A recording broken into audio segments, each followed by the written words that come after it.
Gepleyer Azatlyk Radiosu. Akşam hayırlı olsun hormatly radio dinleyijiler. Şuun 2017-nji ýylyň 30-njy ýanwary hepdeniň duşanbe güni eferde habarlar gündeligi gepleşigimiziň esasy bölegine başlamazdan ozal täzelikleri dinleň. Olaryň mazmuny bilen sizi men Gözel Hudaýberdi watan şeýärin. Quebec şäheriniň polisiýasy yerli mesçitde dini badatyň geçýän wagtynda bolan ok atyşykda 6 adamyň wepat bolanlygyny we 8 adamyň yaralananlygyny aýdýar. Häkimetler bu ok atyşygy musulmanlara garşy edilen terrorçulukly hüjüm diýip adlandyrdylar. Quebec regional polisiýasynyň matbuat wekili Christina Colombe 29-njy ýanwarda bolan hüjümde guman edilen 2 adamyň ýa-da Quebec şäheriniň Islam medeni merkezinde tutsak edilenligini habar berdi. Bu ýerde 50 çemesi musulman namaza jemlenip Reuters habar agentligi bir şaýada salgylanyp hüjüme 3 adamyň gatnaşanlygyny habar berdi. Kanadanyň premier ministri Justin Trudeau hüjüme ýazgaryp ony musulmanlara garşy terrorçulukly hereket diýip adlandyrdy. Birleşen Ştatlaryň prezidenti Donald Trump esasan musulman ilatly 7 ýurdun raýatlary üçin siýahatçylygy wagtlaýyn ýatyrmak baradaky kararyny gorap çykyş etdi we onuň musulmanlara garşy gadagançylyk däldigini aýtdy. Trump 29-njy ýanwarda eden çykyşynda Birleşen Ştatlar ähli ýurtlara wizalary bermegini has hupsuz siýasat ýola goýulan soň dowam etdirer diýdi. Trump ýurdy öz sözü bilen aýdylanda daşary ýurtly terrorçylardan goramagy wada berip 27-nji ýanwarda hökümet kararyna gol çekipdi we Birleşen Ştatlaryň bozgunlar programmasyny 120 günlük togtadypdy. Siriýaly bozgunlaryň ýurda barmagyny takyk bolmadyk wagt möhletli ýatyrypdy we esasan musulman ilatly 7 ýurdun raýatlarynyň siýahatçylygyny 90 günlük ýyda testiripdi. Bu karar Birleşen Ştatlarda tutuş ýurt boýunça protestleri tutuşdurdy. Ýurdun kanun çykarjylarynyň ençemesi hem garşylyk bildirdi. Türkmenistan 10-njy fevralda geçiriljek prezidentlik saýlawlarynyň öň ýanynda daşary ýurtlarda ýaşaýan öz raýatlary üçin möhletinden öň ses berişlik geçirer. Türkmenistanyň orsiýetdäki elçisi Batyr Niýazlyýew salgylanyp habar berilişine görä, Türkmenistanyň raýatlary 2-nji we 11-nji fevral aralygynda Moskwada elçihananyň jaýynda ses berip bilerler. Şeýle-de orsiýetiň beýleki şäherlerinde we regionlarynda, Sankt-Peterburgda, Tatarstanda, Astrahanda, Kalmykyada we Krasnodarda türkmen raýatlarynyň möhletden öň ses bermegine mümkinçilik görediler. Türkmenistanda prezidentlik saýlawlary üçin jemi 2578 saýlaw nokady dörediler. Olardan 39 sanasy Türkmenistanyň daşary ýurtlardaky diplomatik missiýalarynda açylar. Türkmenistanyň 2016-njy ýylda kabul edilen täze konstitusiýasyna laýyklykda şu gedek 7 ýyl möhlet bilen saýlanýan prezident wezipesine jemi 9 dalaşýar, şol sanda ýurdy 2007-nji ýyldan beri dolandyrýan Gurbanguly Berdimuhammedow dalaş edýär.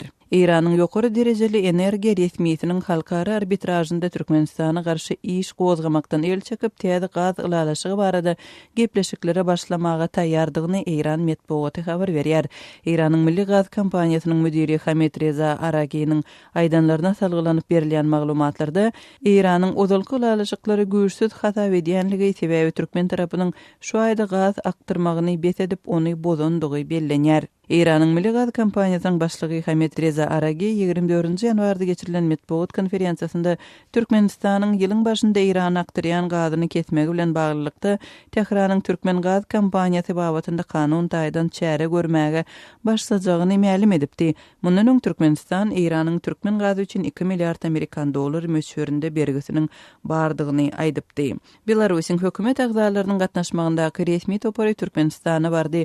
Belarusyň habar beriş serýetleriniň maglumatlaryna görä ýurdun premier ministriniň orunbasary Anatoliy Kalininiň ýol başçylygynda we arhitektura hem guruluşy boýunça ministriniň gatnaşmagyndaky resmi toparyň Türkmenistana saparynyň maksady garlykdaky dağ magdanlary baýlaşdyrjy zawodunyň guruluşyna syn etmekden ibaret. Türkmenistanyň Livap vilayetinde gurulýan bahasy 1 milliard dollarlyk garlykdaky dağ magdanlary baýlaşdyrjy kombinat Türkmenistanyň we Belarusyň arasynda 2010-njy ýylda gol çekilen şertnama laýyklykda 2015-nji ýylda gurulyp göterilmeli. Geçen ýyl iki ýurt bu kombinatyň guruluşyna degişli borçnamalaryny ýerine ýetirmezlikde bir-birini aýyplap çykyş etdiler. Dekabr aýynda Belarusyň daşary işler ministrligi Belarus tarapynyň garlykdaky dağ magdanlary baýlaşdyrjy kombinaty 2017-nji ýylyň 31-nji martyny çenli ulanyşy bermegi planlaşdyrýanlygyny ma'lum edipdi. Hormatly radio dinleyijiler, siz günüň käbir täzelikleri bilen tanyş bolduňuz.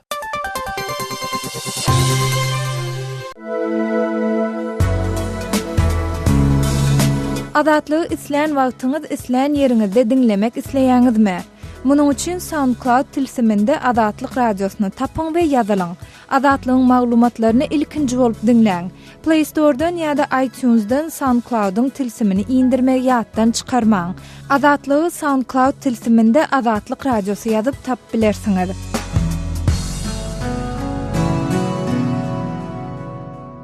Gepleýär Adatlyk radiosy. Hormatly dinleýijiler, eferde siz bilen men Hudaýberdi Hally. Halkara gurumasy Türkmenistanyň adam hukuklarynyň ýagdaýy Olimpiýa prinsiplerine ters gelýär diýip hat ýaýratdy. Human Rights Watch gurumasy Aşgabatyň Aziýa 2017 oýunlaryna taýýarlyk görýän pursady Türkmen hökümetleriniň azat sözi we adam mertebesini depgilemegi Olimpiýa hartiýasynyň prinsiplerine dolu ters gelýändigini, şeýle de munyň Olimpiýa hereketiniň imijine yaramaz täsir ýetirip biljekdigini aýtdy. Adam hukuklaryna gödäwçilik edýän gurumy Halkara Olimpiýa komitetiniň prezidenti Thomas Bach we Aziýanyň Olimpik Geňeşiniň we Milli Olimpiýa komitetiniň assosiasiýasynyň prezidenti Şeyh Ahmet Al-Fahal As-Sahaba aýrytynlykda ýörüte hat ýollap, onda Türkmenistanyň adam hukuklarynyň bozulmalarynyň öňüni almagy, şol sanyna Adatlyk radiosynyň tutsuglukdaky habarçylarynyň azat edilmegine täsir ýetirmäge çagyrdy. Human Rights Watch gurumasynyň Aziýanyň Olimpik Geňeşiniň we Milli Olimpiýa komitetiniň assosiasiýasynyň prezidentine ýollan hatyna hususan Türkmen häkimetleriniň azat media bolan garaýşlarynyň Olimpiýa hartiýasynyň garaýşyna doly çapraz gelýändigini aýtdy. Türkmen häkimetleri azat sözi haýwat atmalar, ýyzarylmalar we türme tutsuglugy bilen ýowuz çäklendirýärler diýip Human Rights Watch gurumasynyň hatyna bellenýär. Guruma hususan Adatlyk radiosynyň habarçylarynyň ýygyderli ýyzarlanmalara sezibar edilýändigini, soňky 2 ýylyň içinde 2 jurnalistiň Sapar Mehmet Nepesgulyýewiň we Hudaýberdi Allaşowyň tutsug edilendigini hem ýatladyk geçýär. Hususan Human Rights Watch gurumasy özüne bar bolan maglumatlara salgylanyp Aziýanyň Olimpiýa Geňeşiniň Türkmen häkimetleriniň Aziýada 2017 oýunlaryna görülýän taýýarlyklaryň çägine adamlaryň jaýlaryny bir taraplyň görnüşde öwüzüne hiç ýyly kompensasiýa bermän ýykynlygy baradaky ýagdaýlary da derňemäge çagyrýar. Gali bersede Human Rights Watch gurumasy Türkmenistanyň Aziýada oýunlaryny ýurtdaky adam hukuklarynyň depelenmeginiň perdesi hökmünde ulanyp biljekdigini çaklaýar. Hatyň ahirine guruma Aşgabatda sentýabrda geçiriljek oýunlary şenli Türkmenistanyň repressiýalary goşup bilmek üçin ýene wagtyň bardygyny aýdyp türkmen häkimetlerini, jurnalistler Sapar Mehmet Nepesgulyýewiň we Hudaýberdi Allaşowyň destini hiç ýyly şert goýulmazdan azat edilmegi, Sultan Açilova we beýleki garaşsyz habarçylara basyşlaryň togtadylmagy, jaýlarynyň zor bilen çykarylanlara talaba laýyk kompensasiýa berilmegi ýaly rekomendasiýalary berýär. Human Rights Watch gurumasy Halkara Olimpiýa komitetiniň prezidentine ýollan aýratyn hatyna da ýokurdaky ýagdaýlary belläp geçip, Aziýanyň Olimpiýa Geňeşiniň Türkmenistanyň adam hukuklarynyň pajagaly ýagdaýynyň Olimpiýa hereketine kölege salmalygy üçin tagalla etmäge ýene wagtyň bardygyny nygtap geçdi. Öz sebetiňizde bolýan wakalar barada azatlyga maglumat bermek isleseňiz, bize hat ýollaň. Metbuat email belgisi gmail.com. Siz suratlaryňyzy we videolaryňyzy hem ýollap bilersiňiz. Azatlyk siziň şahsiýetiňizi gizlenlikde saklar. Siz bolan wakalar barada maglumat beriň. Biz hem habar bereriz. Metbuat email belgisi gmail.com. Gepleýär Adatlyk radiosy. Habarlar gündeligimizi men Gözel Hudaýberdi we dowam etdirýärin. Öňkü ýympaş Sewda merkeziniň ýakyn wagtda täze at bilen açylmagy mümkin. Bu arada Adatlyk radiosynyň iki çeşmesi habar berýär. Ýympaş Sewda merkeziniň ýapylmagyna gatnaşygy bolan ministrlikleriň birindäki çeşmämiz Sewda merkeziniň ýakyn wagtda täze at bilen gaýtadan açyljagyny aýtdy. Bu maglumaty Sewda merkeziniň ýapylmagyndan öň ýeri kärende alan işe örlere ýakyn çeşmämiz hem tasdiklady. Ýympaş Sewda merkeziniň öňkü kärendeçilerine jaň edilip, kärende hakyndaky şertnamalary gaýtadan baglaşmagy teklip edip başladylar. Olar girdejini kepil geçip biljek kärendeçileriň belli bir tanyny toplamak isleýän bolmaklary mümkin. Ýympaş kompaniýasynyň özüne şäheriň Demirgazyk böleginde bir ýeri bölüp berdiler. Lenin Aytakov köçesindäki edara jaýyndan ýympaş ýazgysyny aýyrdylar diýip Azatlyk radiosynyň söhbetdeşi gurrun berdi. Çeşmelerimiziň ikisi de Türkiýanyň Ýympaş Holding kompaniýasyna degişli bolan sowda we täzirçilik merkezleriniň binalarynyň Türkmenistanyň prezidenti Gurbanguly Berdimuhammedowyň ýakyn töweregindäki täsirli adamlaryň eline geçýänligini aýtdylar. Bir-birine bagly bolmadyk çeşmeler daşary ýurtly maýy goýuja degişli bolan obýektleri öz eýçiligine geçirenligi aýdylýan adamlaryň atlaryny hem görkezdiler. Azatlyk radiosu öz çeşmeleriniň howpsuzlygy nokta nazaryndan käbir jikmejik maglumatlary bermekden saklanmak kararyna geldi. Ýatadyp geçsek Türkmenistanda açylan ilkinji uly sowda merkezi Ýympaş geçen ýylyň dekabr aýynda doly ýapylmagyndan öň bir aý golay wagtyň dowamında dürli basyşlara tezewar edilipdi. Ýa-ni kompaniýanyň eýlerine türk diýinçi Seyfethulla Gulen bilen gatnaşykda şüphe bildirilipdi. Sowda merkeziniň ýapylmagyndan soň onuň ýerinde Aşgabatda geçiriljek 2017-nji ýylyň Aziýa oýunlarynyň zerurlyklary üçin awtoduralganyň guruljagy barada hem habar berilipdi. Şeýle-de Ýympaş sowda we täzirçilik merkezleriniň Türkmenistanyň döwlet eýçiligine geçiriljek barada maglumatlar hem peýda bolupdy. Türkmenistanyň resmi edaralary bu ýagdaý barada entek hiç hili kommentari bermän gelýärler. Azatlyk radiosu geçen ýylyň dekabr aýynda düşündürüş sorap Ýympaş Holding kompaniýasynyň Türkiýedäki baş edarasyna ýüz tutupdy. Kompaniýanyň wekili Ýympaş Holding şirketiniň bu mesele dogrusunda kommentari bermekden saklanmak kararyna gelenligini ma'lum edipdi. 1990-njy ýyllaryň aýagynda Aşgabatda bina edilen Ýympaş sowda we täzirçilik merkezleriniň gurulşy olaryň eýeti bolan Ýympaş Holding kompaniýasynyň öz hasabyna amala aşyrylypdy. Sowda merkeziniň administrasiýasynyň sözlerine görä Türkmenistan binalaryň gurulşyna maýa ýatyrmandy. Öz sewitingizde bolýan wakalar barada adatlyga maglumat bermek isleseňiz, biziň Facebook hasabymyza ýazyň. Bizi gözlegi bölümine Azatlyk radiosu ýazyp tap bilersiňiz. Siz suratlaryňyzy we videolaryňyzy hem ýollap bilersiňiz. Azatlyk siziň şahsiýetiniňizi gizlinlikde saklar. Siz bolan wakalar barada maglumat beriň, biz hem habar bereriz.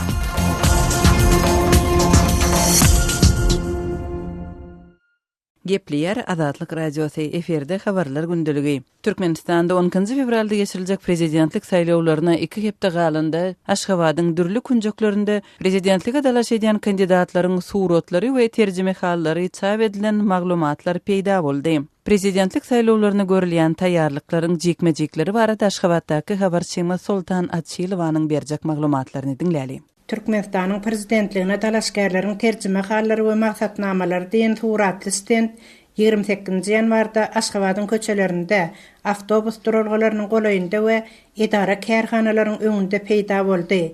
2017-nji ýylyň 12-nji fevralynda geçiriljek prezident taýlawlaryna taýýarlyk işleri odalrakdan başlanan bolsa da, dalaşgärleriň tanawy hemde olaryň suratlaryny, maksatnamalaryny görkezýän stend şu neçeli şäheriň hiç bir ýerinde görünmeýärdi.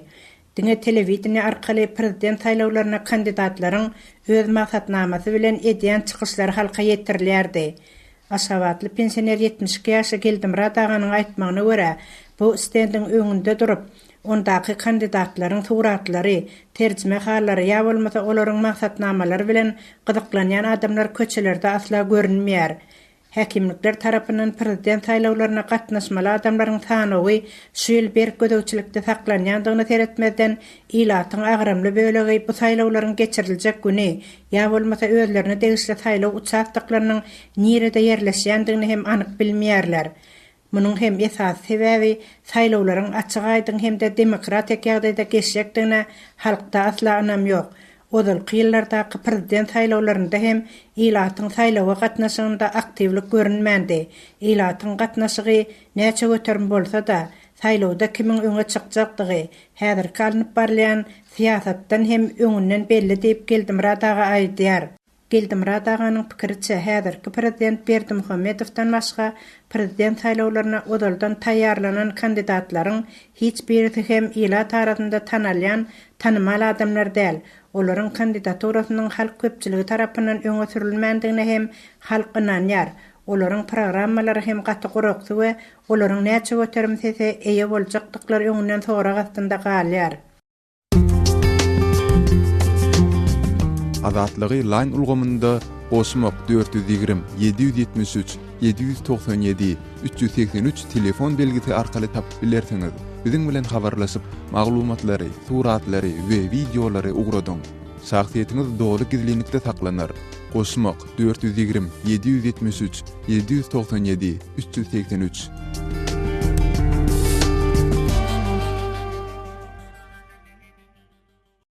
Gepleyer Azatlyk Radiosu habarlar uňnölügi gepleşigimizi Azatlyk Radiosynyň Türkiýedäki habarçysy men Döwlet Baýhan dowam etdirýän. Orta Aziýalary Türkiýanyň üstünden Islam döwleti toparyna söwüşmäge iýerýän emir Istanbulda tutuldy we 2016-njy ýylda Türkiýanyň üstünden Islam döwleti toparynyň hataryna söwüşmäge giden daşary ýurtlaryň sanyny ýaýradyldy. Türk howpsuzlyk işgärleri bilen terrorçylyga garşy görüş toparynyň Istanbulda bilelikde gurulan operasiýasyna Türkiýedäki Orta Aziýaly Täjik, Uygur, Özbek, Türkmen we gazaklaryň arasynda Islam döwleti toparynyň adyndan guramaçylyk ýola goýan emir diýip güman edilýän Azra lakamly Özbekistanyň raýaty AG bilen bile ýanyndaky 3 sany ýarany tutsak edildi. Türk medeniýetyne ýaran maglumatlara görä operasyada köp sanly daşary ýurt pasporty, harby ferişdeler we enjamlar ele salyndy. Pasportlaryň Türkiýeden Siriýa, Islam döwleti toparynyň hataryna söwüşmäge iýerilen adamlar degişligi anyklandy. Özbekistanyň AG-niň Islam döwleti toparynyň hataryna goşulmak üçin Orta Aziýadan gelýänleriň guramaçylygyny ýola goýup, olary Siriýa bilen Iraga urodýanyny takiplandy. Türk polisi häzir olaryň Reyna hüjümçüsüdigi güman edilýän Abdulgadir Maşaripow bilen arawalanşygynyň bolup bolmanyny derňär. Beýleki tarapdan türk dilli gepleşen ýurtlaryň halkara medeniýet işgärleri jemgyýetiniň başlygy Güngör Ýawuz Aslan 2016-njy ýylda Türkiýanyň üstünden Islam döwleti toparyna goşulan daşary ýurtlaryň sanyny halk köpçüligine hödürledi. Barlaň netijesine görä Türkiýe 2016-njy ýylyň ortasyna çenli halkara derejede Islam döwleti bilen gatnaşyk bolan 50.000 daşary ýurtly adamy güman edilýänleriň sanyny alyrdy. Şol ruwatyň özünde Siriýa we Iraga gidip biljek Islam döwleti bilen gatnaşyk da güman edilýän 11.000 daşary ýurtlyny hem aeroportlarda we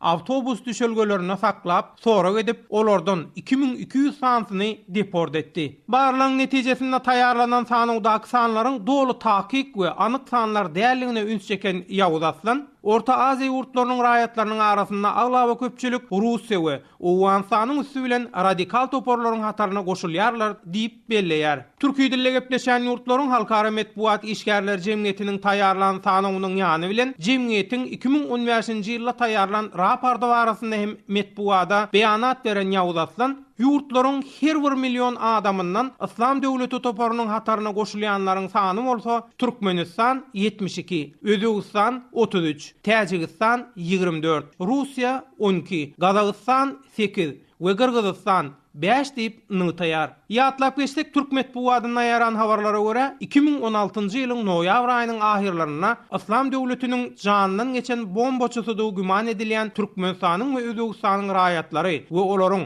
Azerbaýjanly hem Täjikistanyň raýat bolan ýaranlary bilen olaryň beren maglumaty esasynda Istanbulyň Sultan Beyli diýen ýerine geçirilen operasiýada Islam döwleti toparynyň hataryna goşulmaga gitmek üçin taýarlanýan aýdylýan Azerbaýjanyň, Özbekistanyň, Täjikistanyň we Türkmenistanyň raýatlarynyň ibarat bolan jemi 36 sany daşary ýurtly tutsak edilipdi.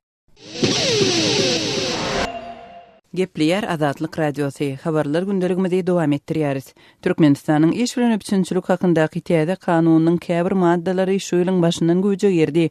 Ilata iş hödürlemek, işsizleri hata almak we iş bilen öpçün edilýänçe döwlet tarapyndan maliýe kömegini bermek boýunça düzgünleri göz tutýan täze kanun geçen ýylyň 18-nji ýylynda kabul edilip 1-nji iýulynda güýje giripdi. Şol kanunyň diňe 3 maddasy şu ýylyň başyndan kanuny güýjüne eýe boldy. Azatlyk Radiosu iş bilen öpçünçilik hakyndaky kanunyň ýaňy ýakynda güýje giren täze maddalarynyň näme derejede amala aşyrylýanlygy bilen gyzyklanyp, Aşgabatly Tinçi Amanmurat Bogaýewden ýagdaýy öwrenmegi haýyş etdi.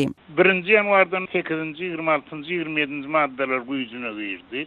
8-nji madda bir iş bilen öpçünçiligi amal etmekde döwlet fondu diýip atlandyrylýar. 1-nji wentde fonduň döredilýänligi hakynda aýdylýar, 2-nji wentde fondu döretmegi we onu ullanmagyň tertibini ýurdun ministrler kabinetiniň tasdiqlaýarlygyny düzgünläme kabul edýärligi aýdylýar. 26-njy madda bir 5 bendden ibaret. Onu birinji bendinde işsiz hasaplanýan adamlar, ýagny işlemeýärler, pensiýa pafobiýa almaýarlar, iş orny gysgaldylan 3 ay bärim işsiz adamlar işsiz diýip hasap alınýar diýip bu maddada aýdylýar. 27-nji madda işsiz diýip hasaba alınmaýarlaryň sanyny geçýär. Pensiýa pafobiýalar türmede oturarlar, mezuri medisina bejergisini alýarlar. Hem de yalan maglumat beren adamlar işsiz hökmüne hasaba alınmaýar diýilip ýazylan. Bu maddanyň amal edilişine de ýurdun ministrler kabineti gödäwçilik edýär. Aman birada indi siziň şol agzan maddalaryňyz iş ýüzünde näme derejede amal edildi? İş ýüzünde häzir amal edilen anyk histat ýok diýip aýtdy bolýar. Men bu bilen Balkan welaýetinde bolanda da gyzyklanıp gördüm, Aşgabat şäherinde de gyzyklanıp gördüm. Häzir umuman barsalar işsiz diýip arza ýetseler, işsiz diýip hasap alýarlar, ýöne iş ödürleýän adam bolýan ýok. Türk ilaty iş bilen üpçün etmek baradaky kanunyň möhüm maddalarynyň ýene biri işsiz diýip hasaba duran adamlara maliýe kömegini bermek hakynda. Şol maliýe kömeginiň möçberi näçe diýilip kesizlenen we şol näme derejede berza edilýär şu gün?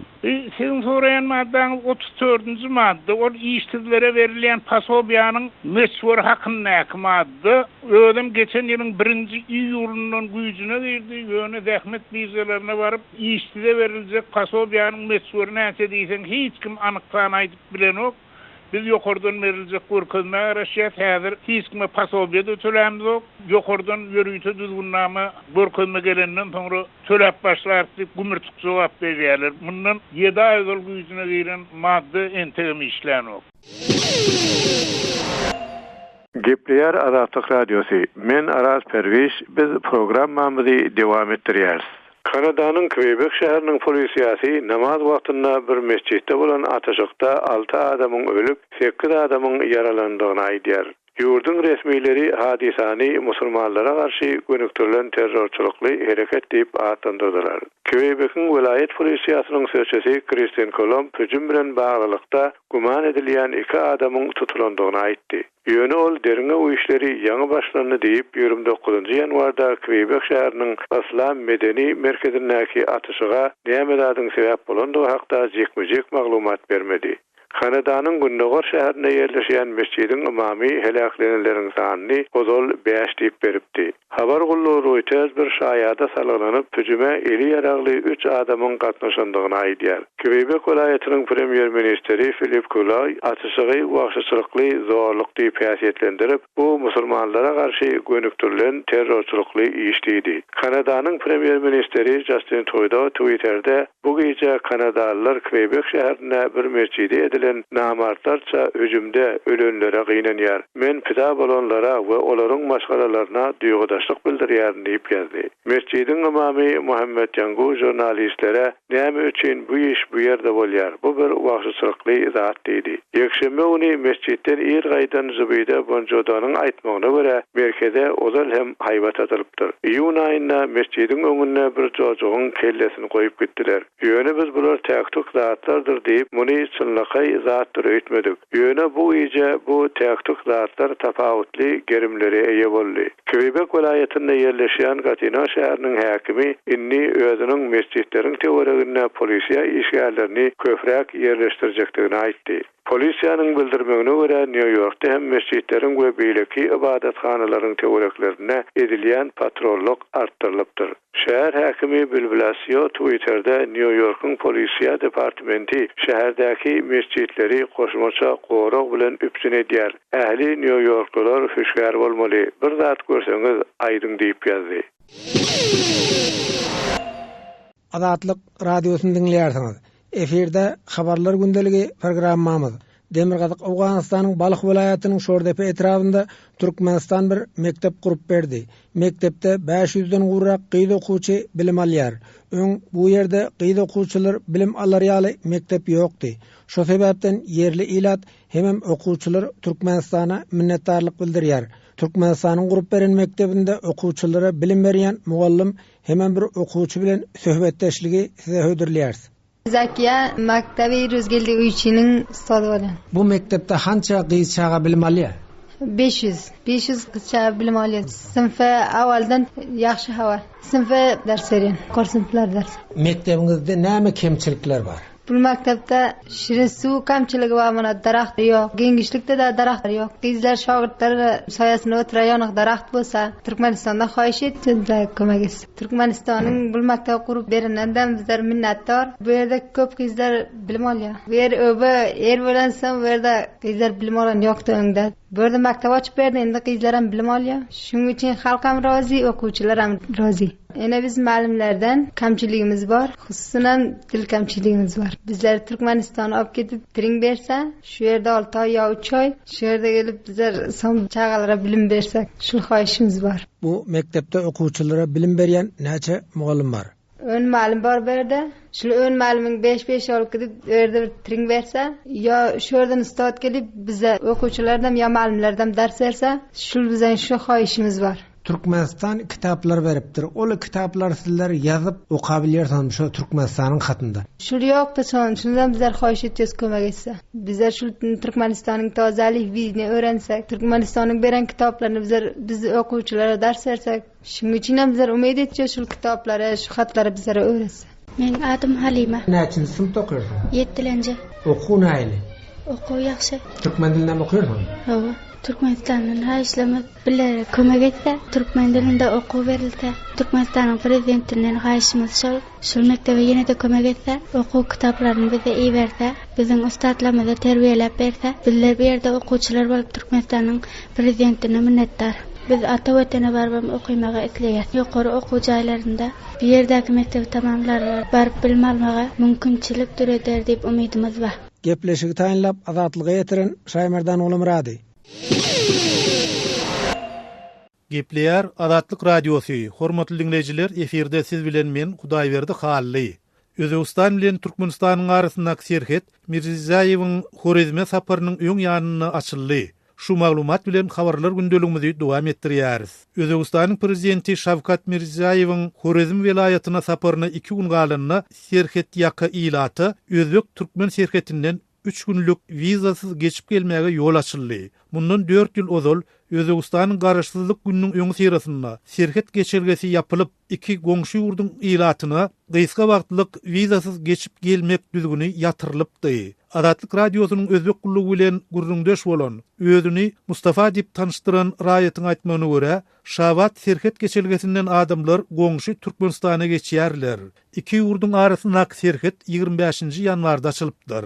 Biziň adamlarymyz üçin özbek türkmen geçilge punkty hem gümrük gullugy 25-nji ýanwarda täzeden açyldy. Häzir biziňkiler hut öňküleri ýaly aýda bir gezek Türkmenistana 3 günlük vizasız barıp gelip bilýärler. Bu biziň prezidentimiziň tagallasy bilen ýola goýulandyr diýip hasaplaýar diýip Horizmli Mustafa biziň habarçymyz aýtdy. Şawat etrawynyň häkimliginden adyny ma'lum etmedik bir wekil hem Azatlyk radiosyny 2 ýurduň raýatlary özbek türkmen serhetinden arkaýyn geçip bilýärler diýen maglumaty tasdiklady. Inni millet üçin ýeňil boldy. Sebäbi adamlaryň köpüsiniň serhetiň 2 ýüzünde de garyndaşlary ýaşaýar. Kim Türkmenistanyň gelini edinipdir, kim Özbegistanyň. Türkmenistan bilen hoş niýetli goňşuçylyk gatnaşyklarynyň ýangadan dikeldilmegine millet diýsen begenýär diýip etrap häkiminiň wekili aýtdy. 2004-nji ýylda iki taraplaryň gol çekilen ılalaşy görä, serhet ýakasynda ýaşaýan Özbegistanyň hem Türkmenistanyň raýatlaryna goňşy ýurda 3 güniň dowamyna vizasız geçmege ruhsat berilipdi. Ýokarda belleşimiz ýaly bir düzgün 2013-nji ýylda Özbegistanyň garaşsyzlyk bayramçylygynyň öňü sirasynda ýapyldy. Şondan soňra Özbegistanyň raýaty Türkmenistana gitmekçi bolsa, ýa-da Türkmenistanyň raýaty Özbegistana geçmekçi bolsa, hökman ýurtlaryň paýtagtynaky ilçihana ýüz tutup, goňşy döwlete gidip gelmek üçin viza almalydy. Türkmenistanyň daşywys hem Lewap welaýatlaryna özbekler gadymdan ýaşap gelýärler. Häzirki wagtda Türkmenistanyna ýarym million etniki özbek ýaşaýar. Bu bolsa ýurduň ilatynyň 12%-ni düzýär. Şol wagtda 150.000 etniki türkmen Özbegistanyň serhet ýakalaryna ýaşaýarlar. Horizm, Kaşgaderýa, Buhara oblastlarynyň, şeýle hem Garagalpakystanyň Türkmenistan bilen umumy serhedi bolup, onuň uzunlygy 1600 kilometre barabardyr. Hormatly radio dinleýijiler, şunuň bilen habarlar gündeligimiziň şu günkü sanyny geçirip gutarýarys.